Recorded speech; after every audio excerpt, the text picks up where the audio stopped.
Abra comigo então Eclesiastes 10, eu vou fazer a leitura de 5 a 11, assim diz a palavra de Deus.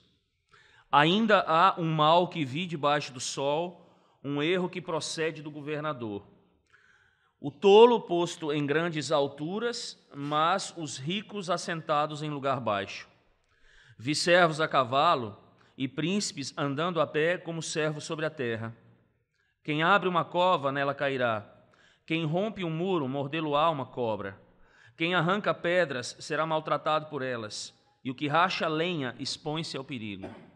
Se o ferro está embotado e não se lhe afia o corte, é preciso redobrar a força, mas a sabedoria resolve com bom êxito. Se a cobra morder antes de estar encantada, não haverá vantagem no encantador. Amém. Oremos, irmãos. Senhor, mais uma vez, como aqui já foi dito nesta noite, nós temos o privilégio de nos reunirmos e neste momento, ó Deus, para ouvir a palavra do Senhor. Nos abençoe, assim nós suplicamos e tecemos essa súplica em nome do Senhor Jesus, que é o nosso bendito Redentor, que é o nosso mediador e que é a própria personificação e sabedoria de Deus. Nele oramos agradecidos, em nome dele. Amém. Amém.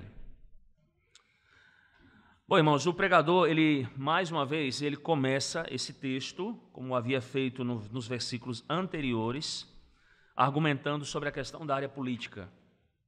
E ele escreve, então, no verso 5, debaixo de uma acurada investigação, não de qualquer investigação, mas uma investigação de um homem sábio, um homem com experiência de vida, um homem que não baseia a sua visão apenas em uma circunstância num presente momento, mas ele vem fazendo isso debaixo do sol constantemente. Então, no verso 5, ele diz que ainda há um mal que vi, que é fruto da sua observação debaixo do sol. E ele diz que é um erro que procede do governador. Percebam então, irmãos, que novamente o pregador relata algo que é fruto de uma observação contínua das coisas debaixo do sol. E como ele diz no verso 5, ele observa então um mal. A pergunta é, logo no princípio, que mal é esse? E o mal que é citado pelo pregador aqui então, irmãos, é a subversão, ou seja, o enfraquecimento ou a chamada perversão da ordem política. E se você continuar olhando para esse texto, você vai perceber que ele vai trabalhar essa ideia de uma maneira mais detalhada justamente no verso posterior. Quando ele então diz assim, o tolo posto em grandes alturas, mas os ricos assentados em lugar baixo. O erro que procede, evidentemente, de uma atitude tola, de uma atitude má do governador, é exatamente isso. O tolo posto em grandes alturas, mas os ricos assentados em lugar baixo. Perceba então que o pregador aqui, ele observa, irmãos, uma chamada inversão antinatural naquilo que diz respeito ao governo político, e isso só pode, de fato, advir da falta de sabedoria de alguma autoridade arbitrária. Algo que só é possível, por exemplo, através de momentos na história, no desenvolvimento da história, quando há loucura, quando há iniquidade, ou seja, quando o pecado, eles conseguem então uma brecha e uma vantagem temporária sobre aquilo que é, de fato, uma ordem natural. Vejam também que a sabedoria que é composta de justiça, nós conhecemos isso por conta da Escritura, bondade. A sabedoria é composta também pela sua sagacidade prática naquilo que diz respeito aos assuntos humanos, ao que manifesta em sua força social. A sabedoria que nós temos na Escritura, a qual nós conhecemos a sua direção, ou seja, ela não nos é desconhecida, ela muitas vezes pode ser desviada da sua direção, do seu curso, por algumas causas extremamente perturbadoras. E dentre elas, aquela que é citada aqui pelo pregador, que é a tolice, ou a falta de sabedoria, ou a loucura de um governante. Então imagine o seguinte, tolos incompetentes que são promovidos à posição de liderança. Será que nós não nos deparamos com isso na vida, irmãos? A mesma pessoa, por exemplo, se você voltar comigo ao capítulo 10, no verso de número 3, é exatamente sobre essa pessoa que é citada no verso 3, quando diz assim, quando o tolo vai pelo caminho, falta-lhe o quê? O entendimento. E assim a todos mostra que ele é estulto. Então a ideia aqui é de que esse tolo que é citado no verso 3, que não tem entendimento, que não tem sabedoria, ele se torna então uma pessoa que é proeminente no governo político. Ele assume um cargo de proeminência. E aí o texto fala sobre, por exemplo, no verso número 6 ainda, sobre o rico, não é? E o rico aqui, ele não deve ser visto, porque a ideia não é essa, acerca da sua riqueza, mas na sua posição de rico, certo? Ele tem então a capacidade de adquirir boa educação e preparação. E a razão entre elas é que normalmente pessoas que têm boa educação, pessoas que são preparadas, elas então se sentam normalmente no quê? No governo político. Não estão sentadas nos lugares baixos, mas elas ocupam então, por conta disso, lugares de proeminência. E aí então o pregador nos diz então que há uma inversão, que o homem que é insábio, que o homem que não tem preparação, que o homem que não tem boa educação, ele agora se vê no lugar daquele que, na verdade, por conta da sua riqueza, conseguiu todas essas coisas, conseguiu essa habilidade para estar no governo, mas agora ele está em lugar baixo. E a consequência que se espera disso, então, é o quê? Uma reviravolta no mundo. Mas veja que o pregador ainda continua no verso 7, por favor, acompanhe comigo. E ele acrescenta a esse cenário de confusão agora, confusão política, mais observações. Mais uma vez ele diz que isso é fruto da sua acurada observação. E ele diz, vi servos a cavalo e príncipes andando a pé, como servos sobre a terra. O mesmo pregador do livro de Eclesiastes é aquele que escreve lá em Provérbios capítulo 19, verso 10.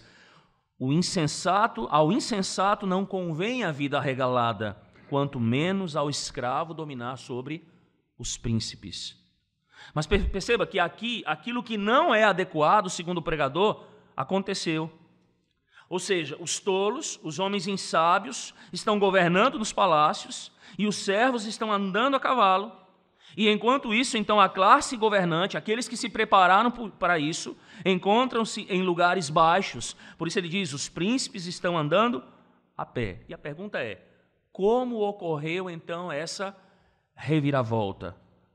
De acordo com o verso 5, e retornando ali, mais uma vez, por um ato insábio de um governante.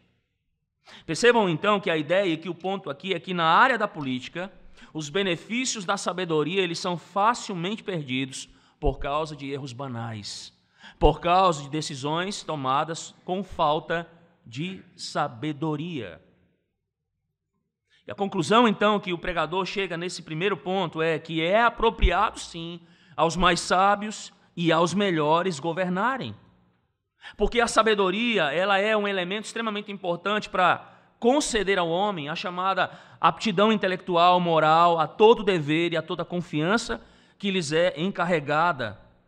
Percebam que sem sabedoria, irmãos, ninguém pode cumprir os mais altos cargos, estar nas situações mais proeminentes acima da sociedade. Vejam que, por exemplo, quando nós falamos sobre as nações do mundo, só podem manter essas nações o seu lugar na história do mundo por meio de homens que são nobres e sábios. E nós temos vários exemplos disso. Mas há situações em que há, de fato, a sua decadência natural, quando esses homens eles são deslocados e a soberania e o governo é dado, então, aos tolos, aos homens despreparados. Uma coisa que nós precisamos entender, irmãos, quando o pregador trabalha esse tema, é que existem condições de estabilidade nacional que jamais devem ser violadas, seja aqui ou seja em qualquer outro lugar do mundo. Vejam que os direitos mais sagrados do homem, eles podem ser suspensos exatamente por essa razão quando nós falamos sobre ordem política. Por exemplo, vejam quantos governantes despreparados assumiram um lugar de destaque em várias áreas da política, seja aqui no nosso município, seja no nosso estado, ou seja na nossa nação. E vejam então, e nós estamos falando de um cenário político, o que é que isso causa? Vejam, por exemplo, a repercussão na nossa sociedade. Vejam o que isso acontece com quanto às nossas leis que nos regem. Vejam como, quando nós trocamos governantes mais sábios, quando eles são tirados do seu lugar, e nós já vamos entender a razão por conta disso também. Percebam que há algo que pesa então sobre a sociedade, inclusive naquilo que diz respeito aos nossos direitos.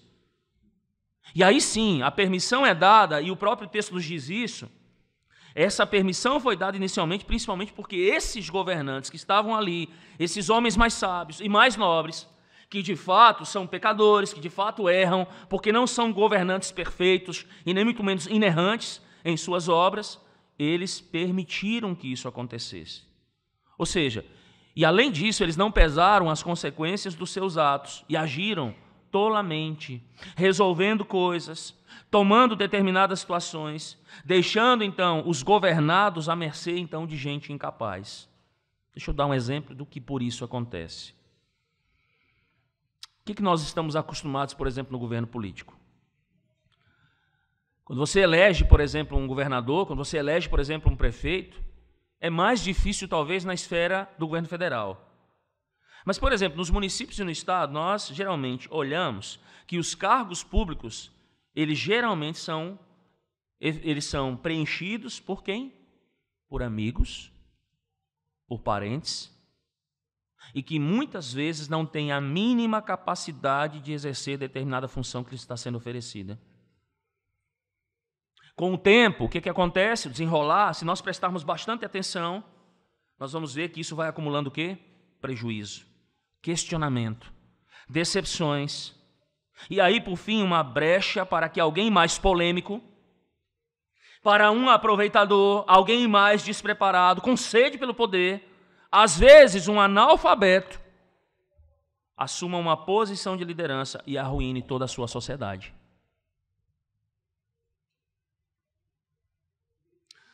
Buchanan, certa vez falando sobre esse assunto, ele diz o seguinte: não existe nenhuma função pertencente aos governantes que eles devam exercer com maior imparcialidade, prudência e cautela do que a seleção de homens que devem preencher grandes cargos do Estado. Esses homens, muitas vezes, têm o destino de uma nação em suas mãos, para colocar por mero favoritismo ou capricho, ou mesmo por falta de cuidados e indagações suficientes, um juiz injusto ou incompetente num tribunal de justiça, e aqui se torne claro para quem quer entender, nós estamos passando por isso, uma administração ignorante e desonesta, e ou se não temos passado por isso, nós estamos, ou outrora passamos por isso, responsáveis pelas receitas de um país, governadores cruéis, vorazes à frente dos seus estados, prefeitos acerca dos seus municípios, líderes inábeis ou inexperientes num comando de um exército, para que então os governantes façam disso e brinquem com o interesse da maior magnitude e traiam a confiança do tipo mais solene e responsável.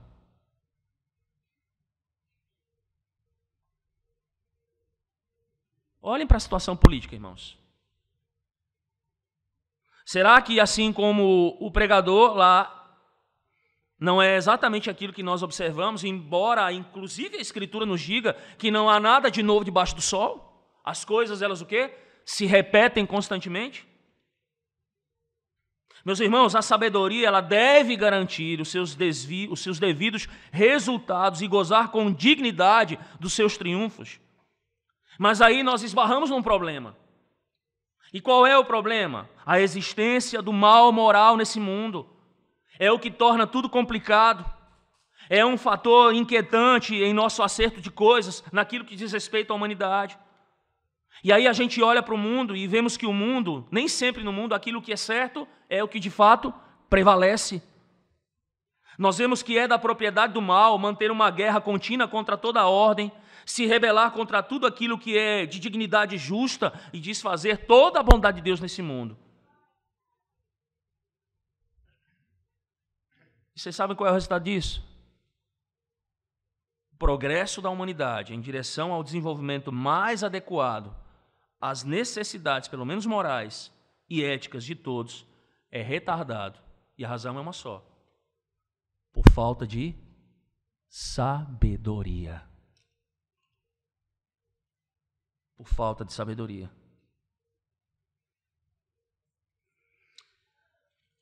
Mas olha o texto. Porque isso não se aplica, embora ele comece com isso, mas isso não se aplica apenas à área política. Não é necessário a manutenção da sabedoria apenas na área política. Mas ele estende isso, ele mostra que isso é pertinente a todas as áreas do quê? Da vida, irmãos. A todas elas. E aí você vai ver que a partir do verso número 8, o pregador ele vai apresentar pelo menos 4 ilustrações do que pode acontecer em nossa vida quando nós não somos sábios. Quando nós não usamos e não temos o cuidado de utilizar o quê? Sabedoria. Vejam comigo que ele cita logo no verso 8.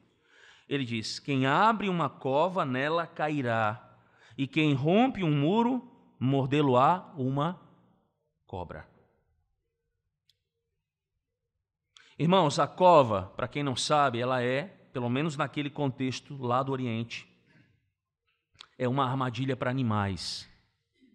Então eles cavam a cova, eles colocam uma rede fina sobre esse buraco, sobre essa cova, e eles mascaram essa cova como? Eles jogam folhas, plantazinhas ali em cima, para que fique parecendo com o quê? Para que não apareça de fato a cova, né? Um terreno normal, onde os animais vão circular ali tranquilamente. Então ele cobre com folhas e arbustos. Mas preste atenção que se o caçador, que faz várias dessas covas na floresta, nos lugares ali para ir atrás da sua caça, se ele não prestar atenção, o que é que vai acontecer? Ele vai cair na própria cova, no próprio buraco que ele tinha feito. E aí, muito provavelmente, o que é que vai acontecer? Ele vai, no mínimo, ficar ferido. Então, qual é a ideia do pregador no verso 8? A primeira ilustração é de que uma atitude insábia, muitas vezes, essa falta de cuidado, tolo, pode causar o quê? Ferimentos. Esse descuido tolo pode fazer alguém fazer o quê? Se ferir. Mas ele vai, ainda no verso 8, diz assim, quem rompe um muro, mordê-lo-á uma cobra. E a imagem aqui é lá, de fato, os ouvintes originais são os israelitas. Então a imagem aqui ainda é de Israel, e ainda nos dias de hoje, lá em Israel, se utilizam aqueles chamados baixos muros de pedra, que geralmente eles são construídos ao redor de pomares e vinhas. E aí então o pregador nos ensina o seguinte, que quando um fazendeiro deseja remover um muro, pegar esse muro daqui e levar para lá, ou simplesmente acabar com esse muro, ele precisa fazer o quê? Tomar extremo cuidado. Por quê? Lá naquela região, em meio a essas pedras, pequenas cobras venenosas fazem os seus ninhos ali. Exatamente naquelas fendas. Então, se o homem que vai tirar aquele muro dali, se o fazendeiro que vai mover aquele muro com pressa, de maneira desatenciosa, ele fizer isso, ele pode facilmente ser o quê? Picado por uma cobra. E isso pode, de fato, resultar em morte. Então, a segunda ideia do pregador, quando ele traz a ilustração, é de que, muitas vezes, a nossa falta de sabedoria, a nossa tolice, pode, de fato, nos conduzir ao quê? À morte. No verso 9, ele traz uma outra ilustração. Ele diz, quem arranca a pedra será maltratado por elas, e o que racha a lenha expõe-se ao perigo. Mais uma vez, a ideia aqui dos ouvintes originais daquele contexto. Porque Israel, irmãos, é uma região que é de extrema abundância em pedras. Então as pessoas fazem o quê? Elas arrancam pedras do chão e elas usam para construir as suas casas. Mas isso acontece especialmente nas chamadas regiões montanhosas, onde isso se torna também mais perigoso. Então a ideia aqui é de que alguém que está trabalhando com essas rochas para construir a sua própria casa, ele precisa ter extremo cuidado. Ele tem que ter sabedoria para lidar com isso. Porque uma rocha pode simplesmente rolar sobre ele, pode passar por cima dele, pode cair sobre sua perna e sobre o seu pé. Além disso, aqueles que rachavam lenha também lá deveriam ter um cuidado extremo. Por quê? Porque as lenhas que eram retiradas poderiam rolar também sobre eles, ou então, enquanto eles estão aqui tirando a madeira, uma lasca de madeira poderia voar e, inclusive, perfurar os próprios olhos. Então o pregador diz que um pequeno gesto tolo, insábio, uma falta de preparação e de um cuidado pode resultar também em ferimentos extremamente sérios. Nos 2 próximos versos, o pregador, então, nos encoraja a usar a sabedoria que Deus nos dá nas nossas atividades diárias. Mais especificamente, ele diz o seguinte no verso 10. Se o ferro está embotado e não se lhe afia o corte, é preciso redobrar a força, mas a sabedoria resolve com bom êxito. Eu não sei quantos de vocês já usaram machado, eu já usei. Mas aqui eu vou dar uma ideia paralela à ideia do machado, que é essa ideia aqui. Porque quem sabe, exatamente quem usa o machado, ele entende que se o fio do machado estiver cego, você vai ter uma muito maior dificuldade em você cortar, por exemplo, uma árvore, um galho de uma árvore. É como, por exemplo, eu vou trazer para a minha área mais específica, tá? Quando você vai fazer um bom churrasco, você pega aquela picanha maravilhosa e aí alguém te dá uma faca cega para cortar a picanha. Meus irmãos, é terrível. Você sempre tem que fazer o quê? Colocar mais força para manusear. Na hora de cortar a lenha, você precisa fazer o quê? Você vai precisar de mais força para cortar. E isso vai trazer também o quê? Mais riscos. O risco de você se machucar. Então a ideia aqui é exatamente essa. A ideia é de que o machado precisa fazer o quê? A sabedoria leva o homem a resolver o problema com bom êxito. Como? Ele vai, antes de cortar a lenha, ele vai afiar o fio do machado. E aí o pregador nos mostra nesse exemplo que o uso da sabedoria nos ajuda a ser bem-sucedido na vida. E no verso 11, ele também nos diz que se a cobra morder antes de estar encantada, não há vantagem no encantador. Não sei se vocês sabem, irmãos, mas o encantamento de serpentes ainda é uma ocupação até grande lá no Oriente. Então, muitas pessoas trabalham com isso, não é? Os turistas que já foram a essa região certamente já devem ter visto ali algumas serpentes encantadas. E isso, como é algo corriqueiro, o encantador de serpentes, se ele estiver com pressa e ele começar então a manusear a cobra antes que ela esteja encantada, ele vai ser picado. E eles lidam ali com cobras extremamente o quê? Venenosas. Então, provavelmente, se a cobra picá-lo, ele vai morrer. Mas a ideia é que se ele usa de sabedoria, ele vai garantir que a cobra, antes de qualquer manuseio, esteja completamente encantada. E aí, então, o uso da sabedoria, nesse caso, o ajudará a sobreviver, mesmo ao lidar com um animal venenoso, como neste caso, uma cobra. Então vejam, irmãos, nós não temos a aplicação da sabedoria apenas na área política, mas a sabedoria é algo aplicado em todas as áreas da nossa vida. E essas são as ilustrações que ele faz dentro do contexto daquela nação para a qual ele escreve. E a ideia então é, irmãos, nós devemos usar a sabedoria para seguir o nosso caminho pela vida. E perceba que quando nós falamos sobre isso, nós falamos sobre a grande dificuldade que nós temos. Porque ou nossa sabedoria ela é extremamente limitada, muitas vezes, ou nós muitas vezes somos faltosos de sabedoria. Nós não sabemos lidar com as coisas da vida. E veja que aqui o texto então nos mostra duas situações distintas. Uma é a realidade de como o crente deve encarar isso. E a realidade do crente hoje o faz compreender algo que outros que não são crentes não têm. Deixa eu explicar para vocês qual é. Primeiro, todo e qualquer cristão, baseado na Escritura, que é a nossa norma de vida, deve entender que o próprio Deus é a fonte de sabedoria. Irmãos, isso inclusive nos faria não pecar contra Deus. Porque é impressionante como a igreja do Senhor, às vezes, para resolver os seus problemas, para ir atrás de aconselhamento, não vai atrás, por exemplo, dos presbíteros, ou de homens mais sábios da igreja, ou do seu pastor. Eles procuram pessoas do mundo. Eles se aconselham com pessoas do mundo, eles vão buscar a sabedoria que está no mundo. E a Bíblia diz que a sabedoria que está no mundo, ela é diabólica.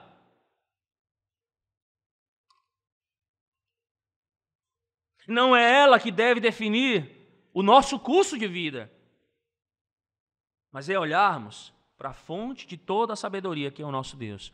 Abram comigo a palavra de Deus em Daniel, capítulo 2, versos 20 a 22.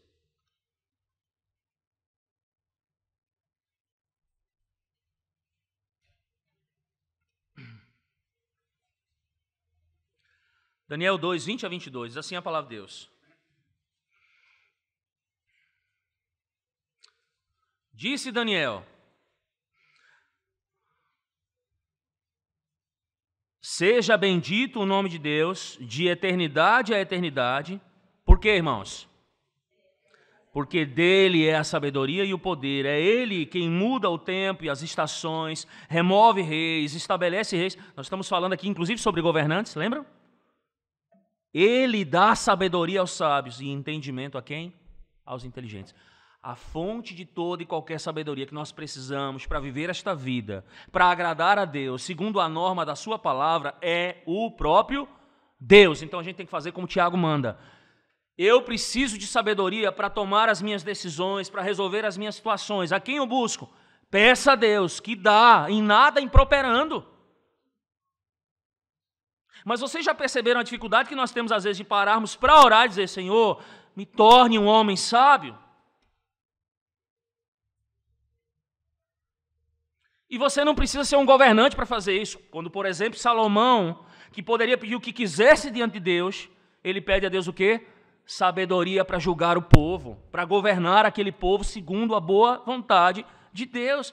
Qual é a sua dificuldade, então, ou a minha, irmãos, às vezes, de nós nos depararmos com uma situação da vida e nos esquecermos algo tão básico para nós, que a sabedoria boa, para conduzirmos a nossa vida aqui, que agrada a Deus, que glorifica a Deus, tem como fonte o próprio Deus.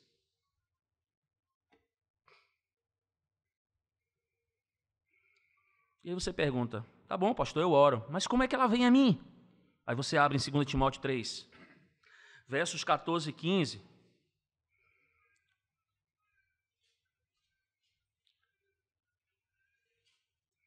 Quando Paulo diz ao conservo Timóteo, jovem pastor, tu porém, 2 Timóteo 3, 14 e 15, tu porém permanece naquilo que aprendeste e de que foste inteirado, sabendo de quem o aprendeste e que desde a infância, você sabe o quê? As sagradas, ou seja, a palavra de Deus, irmãos, que podem tornar-te o quê? Sábio.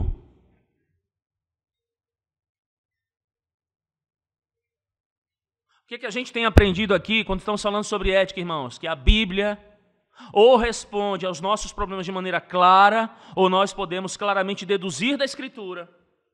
Então, aonde é que nós temos que nos achegar, uma vez compreendendo que Deus é a fonte de toda sabedoria? É a sua palavra, irmãos. É ela que nos torna o quê?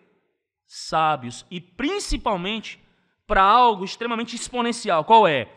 Para a salvação pela fé no Filho dele, em Cristo Jesus. Percebam que a sequência é lógica. E aí é interessante que uma vez buscando sabedoria, e principalmente a sabedoria para a salvação pela fé no Filho de Deus, aí nós vamos compreender algumas coisas de ordem muito prática. Nós vamos entender, por exemplo, na Escritura, que a sabedoria de Deus nos faz ouvir as suas palavras e aplicar o coração ao seu conhecimento. Nós vamos ver que essa sabedoria de Deus, a qual nós estamos buscando, porque Ele é a fonte e porque Ele nos dá na Escritura, a sabedoria de Deus nos faz nos desviarmos de uma ira, ou desviarmos, na verdade, a ira. A sabedoria de Deus faz com que não julguemos com parcialidade. A sabedoria de Deus, irmãos, nos faz atender à repreensão, nos faz nos subvertermos à disciplina. É a sabedoria de Deus em nós que faz com que os nossos lábios, como cristãos, não pronunciem palavras torpes muitas vezes, mas derramem o tão somente conhecimento do próprio Deus. É a sabedoria de Deus que nos fará procurar, por exemplo, companhias adequadas, porque nem todas as companhias são adequadas para o crente. Diga-me com quem tu andas, que eu te direi que tu és. Não é um texto da Escritura, mas é aplicável a nós como cristãos. É a sabedoria de Deus, irmãos, que faz com que as nossas línguas sejam, como diz lá em Provérbios, medicina para os outros. É a sabedoria de Deus, inclusive, que faz com que nós herdemos honra.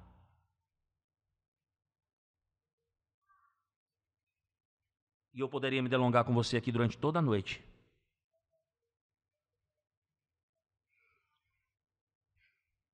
Eu não sei se você conseguiu observar,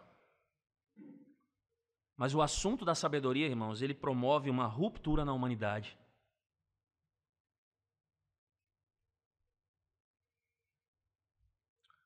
vocês vão se lembrar que o homem de Deus, criado pelo Senhor, ele tem a lei de Deus gravada no seu coração.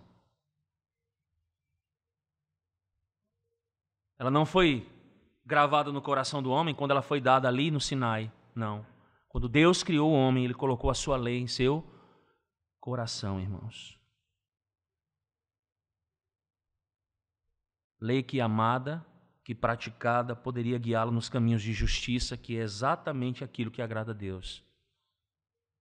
Mas o que é que Paulo fala da humanidade? Eis o ponto de ruptura, quando nós falamos sobre a humanidade tola, insábia. Ele diz, inculcando-se por sábio, tornaram-se o quê? Loucos. Em Coríntios ele diz assim, tornaram-se sábios aos seus próprios olhos. Por essa razão, irmãos, praticam todo tipo de pecado, todo tipo de obra má, todo tipo de obra ofensiva contra o seu Criador. Vejam que, por falta desta perspectiva em suas vidas, a humanidade prefere sufocar tudo aquilo que é pertinente a Deus. A humanidade simplesmente, ela não se submete aos padrões de Deus, mas ela quer viver a sua vida numa loucura tão tola e tão consciente para eles, sem ao menos prestar atenção que isso está conduzindo-os à perdição. A humanidade é aquela caracterizada por não ouvir, de fato, os clamores da sabedoria de Deus, que são tornados mudos em seus corações, porque eles amam a loucura e escarnecem sempre do Senhor, seja na política, seja na vida, no dia a dia, seja na tomada de decisões, eles excluem completamente a vontade de Deus. Vontade essa que o apóstolo Paulo nos chama a considerar quando ele escreve à igreja lá em Éfeso, no capítulo 5, versos de 15 a 17, quando ele diz assim, vede então prudentemente como andais. E aí percebam a ruptura. Ele fala da igreja, mas ele diz, não andem como quem? Como os nécios, e sim como sábios, remindo o tempo. E ele diz a razão disso. E a gente consegue olhar isso, inclusive no meio político. Os dias são maus, irmãos. Por esta razão, ele diz assim, não vos torneis então, a igreja não deve se tornar o quê? Insensata. Mas ele diz, procurai conhecer qual é a vontade de Deus.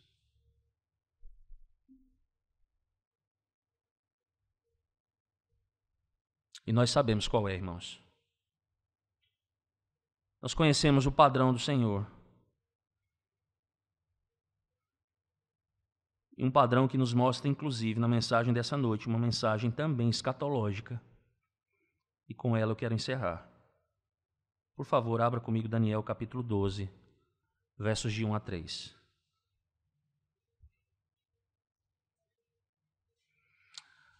Nós estamos falando que o tema da sabedoria ele causa uma ruptura no mundo, enquanto esse se desenvolve, enquanto este caminha, mas uma ruptura que ficará muito mais evidente de quando nós tratamos sobre isso dentro da área da escatologia, que é a doutrina dos últimos dias. Então, para concluirmos, veja então a distinção que é feita em Daniel 12, de 1 a 3. Diz assim a palavra de Deus. Por favor, se você puder ler comigo. Ele diz, neste tempo se levantará Miguel, o grande príncipe, o defensor dos filhos do teu povo, e haverá tempo de angústia, qual nunca houve, desde que houve nação até aquele tempo. Mas naquele tempo será salvo o teu povo, todo aquele que for achado inscrito no livro. Muitos dos que dormem no pó da terra ressuscitarão, uns para a vida eterna e outros para a vergonha e horror eterno. Preste atenção agora. Os que forem sábios, pois, resplandecerão como o fulgor do firmamento, e os que a muitos conduzirem à justiça, como as estrelas, sempre e eternamente. Amém?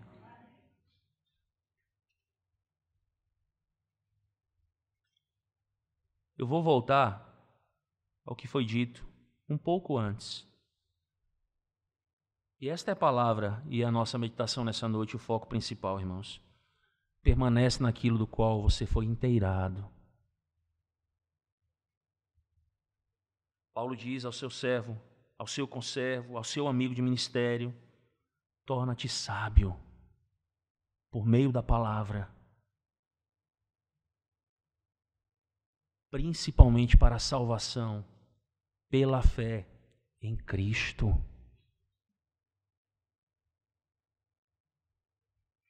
Meus irmãos, certamente todos nós entramos aqui hoje com algum tipo de dilema, com algum tipo de preocupação, embora a gente deixe isso de lado para cultuar Deus, mas Deus é soberano sobre todas essas questões. Mas perceba que durante as semanas, durante os dias, procurando seu pastor, seu presbítero, algum irmão, nós sempre temos indagações acerca de coisas da vida. Todos os dias nós estamos dizendo sim ou não para alguma coisa. Todos os dias nós estamos pensando em decisões que nós temos ou que não temos que tomar. Você, como filho de Deus, você tem plena consciência de que você sabe a quem você vai recorrer e ao que você vai recorrer. E a minha súplica, meu irmão e minha irmã, é que você faça isso. Que você tenha uma vida cristã permanente, plena, de plena confiança no Senhor, a ponto de que, mesmo em meio a situações de extrema complexidade, quando dúvidas surgirem, você não procure meios fora de Deus e da sua palavra para tentar direcionar a sua vida.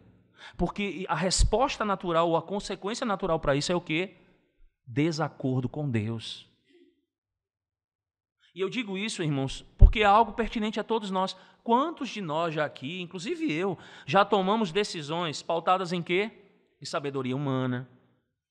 Talvez porque a gente se ache muito inteligente. Talvez porque a gente se ache muito capaz. Talvez porque a gente até se acha que conhece muito a Escritura. E em nosso orgulho a gente deixa a simplicidade do quê? Da Escritura, de ouvirmos a vontade de Deus, aí a gente troca os pés pelas mãos. E aí a consequência geral e natural para isso é o quê? Meu Deus, quanto fracasso, quanta coisa errada, quantas decisões que poderiam ter sido melhor tomadas ou não tomadas, se simplesmente nós tivéssemos o quê? Mais paciência, mais sabedoria, aguardássemos mais, confiássemos mais no Senhor, não fôssemos, à luz do que o mundo é, tão impulsivos para tomarmos decisões tão rápidas e ao mesmo tempo tão inconsequentes.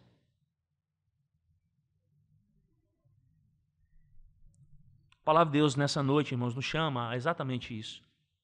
A não desconsiderarmos a fonte de toda a sabedoria que é o nosso Deus. E a sua palavra. É por ela que nós somos tratados e orientados a vivermos uma vida que de fato glorifica o nosso Deus. Amém? Mas eu também quero falar para você, talvez que esteja nos visitando, e não é cristão.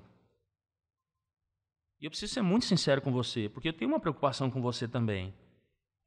E perceba que nós fizemos aqui uma distinção. Na verdade, o próprio assunto da pregação dessa noite, ele faz uma distinção.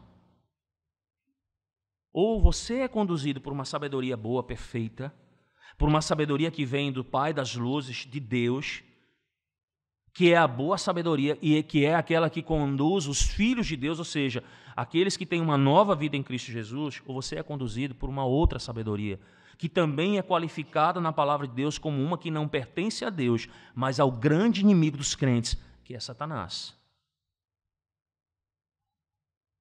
Então, a mensagem é muito clara.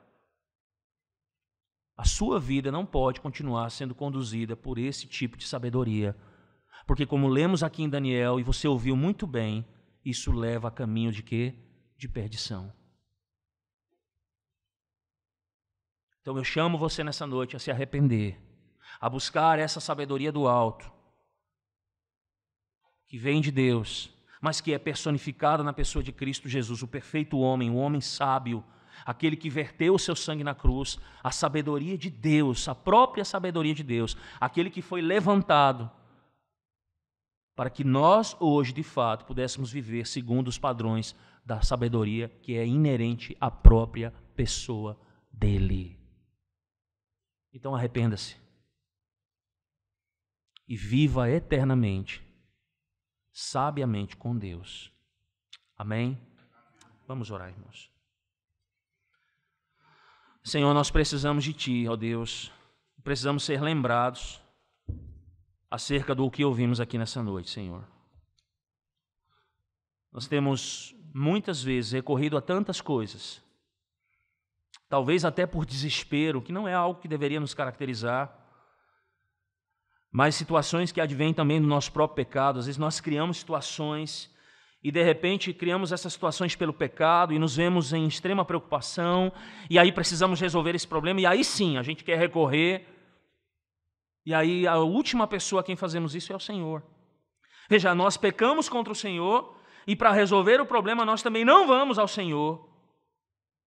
Ó Deus, livra-nos disso, porque isso não é agradável ao Senhor. Mas que possamos lidar, ó Deus, com quaisquer coisas da vida, sejam elas fruto do nosso pecado ou não, ou as circunstâncias naturais da vida, buscando, ó Deus, a direção no Senhor. Então, ó Deus, Pai bendito, torna-nos nessa noite, homens e mulheres, começa a trabalhar no nosso coração diariamente isso, Deus. Homens e mulheres que buscam essa sabedoria, para que, ó Deus, num breve tempo, ou de acordo com a Tua vontade, no desenvolvimento da nossa santificação, nos tornemos de fato homens mais sábios, mulheres mais sábios, ó Deus. Não apenas para nós, mas eu creio pela Tua palavra, ó Deus, que uma vez que assim venhamos a desenvolver a sabedoria, o Senhor, na verdade, desenvolvendo sabedoria em nós, isso seja também aprazível aos olhos e ao entendimento de outras pessoas. E aí sim, Pai, com esse testemunho sábio de vida também, pessoas se cheguem a nós para serem aconselhadas.